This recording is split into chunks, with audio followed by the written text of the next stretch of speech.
السلام عليكم احبائي. وصفه اليوم عباره عن كيفيه تحضير حريشات حلوين في الفرن، كيجيو فنين في الشكل وكيشهيو لذاذ وهشاش مقرمشين ورطبين في نفس الوقت. كذلك غادي نشوفوا مع بعض طريقه ديال الطياب ديالهم في فرن ديال الغاز باش كيتفكعوا ويعطيونا هذا الشكل النهائي اللي كيكون زوين بزاف. تابعوا معي الفيديو حتى الاخير وانا متاكده الا جربتوا هذه الوصفه غادي تنال الاعجاب ديالكم وتولي وصفه معتمده عندكم. ونبداو في طريقه التحضير مع ديك المكونات في نفس الوقت. غنحتاجوا الاناء اللي يكون واسع شويه فين غادي نخلطوا هاد الحرشه ديالنا. نوضعوا فيها بيضه كامله وكاس من سكر حبيبات وقشور حامضه. صافي كنطرب هاد المكونات مزيان، ماشي بالضروره حتى كذوب هاد السنيده، غير كنطربوا شويه وصافي كنضيف كاس الا ربع ديال زيت المائده وكنبقى هكا مستمره في التحريك حتى كنحصل على واحد القوام بحال الشكل ديال المايونيز. صافي مباشره كنضيف كاس من الياغورت بنكهه الفاني وكاس من الحليب، ودائما العبار كناخذوه بالكاس ديال العنبه. كنحركهم مزيان حتى كيندمجوا مع بعض وكنضيف شويه ديال الملحه.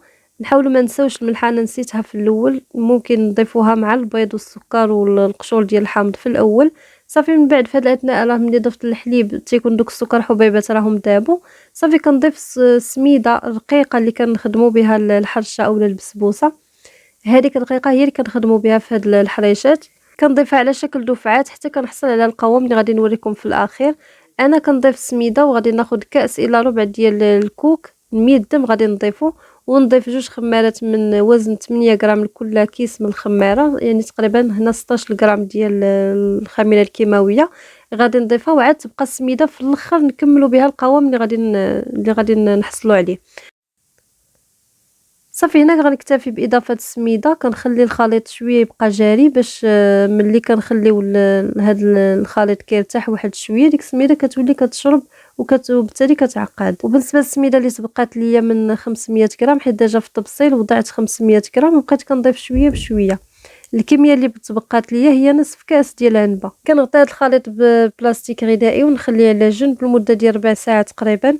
من بعد كناخذ واحد الطبسيل نوضع فيه كاس الا ربع ديال الكوك ميدم، كاس الا ربع ديال السكر اولا السميده الرقيقه اللي درنا بها نيت الحريشات، وكيس من الفانيلا. كنخلطهم مع بعض مزيان حتى كيندمجوا بحال هذا الشكل هذا. ممكن تغلبوا الكوك على السميده كيف ما يمكن لكم تفندوا هاد الحريشات غير في السميده بوحديتها، لكن بالكوك تتجي بنينه اكثر وزوينه. صافي من بعد ما ارتاحت الخليط ديال الحريشات ديالنا كيف ما كتشوفوا معايا ما تيبقاش الخليط كيتحرك، يعني صافي راه شد راسو.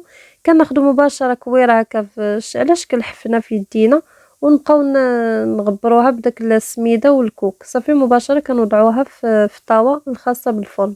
القياس ديال كل كويره كتبقى على حسب الرغبه. انا هنا كنت بغيتها كبيبره واحد شويه، درت ليها ما بين 60 حتى ل 65 غرام. كيف ما شفتوا معايا نحاولوا هكا ملي كنكوروها ما تنسطحوهاش ما كنسطحوهاش، يعني اون فوا كنكوروها صافي كنفندوها ونحطوها هكا مكوره، يعني ما كان ملي كتدخل الفران عاد كتبسط كتشقق. كيف ما قلت لكم بالنسبه للوزن كتبقى على حسب، كنتو بغيتوها كبيبره كتعطيوها ما بين 60 حتى ل 65 غرام، بغيتوها صغيره كتصغروها واحد شويه على حسب القد اللي بغيتو تعطيوها. صافي من بعد ما غنكمل هاد الخليط كامل اللي عندي كنكورو كندخلو الفران كيكون سخون مزيان بحال كنكونوا يلاه طيبنا الخبز. كنخليو العافيه مهيله من الفوق ومن التحت، وكنحطو الطاوه ديالنا الوسط ما بين العافيه من الفوق ومن التحت ونخليوها كتشقق.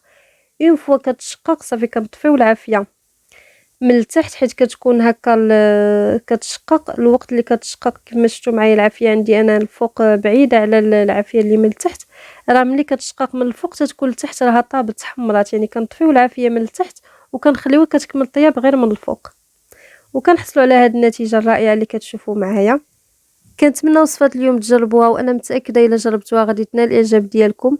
وصفه سهله وسريعه في التحضير، ما كتاخذش مده طويله في التوجاد.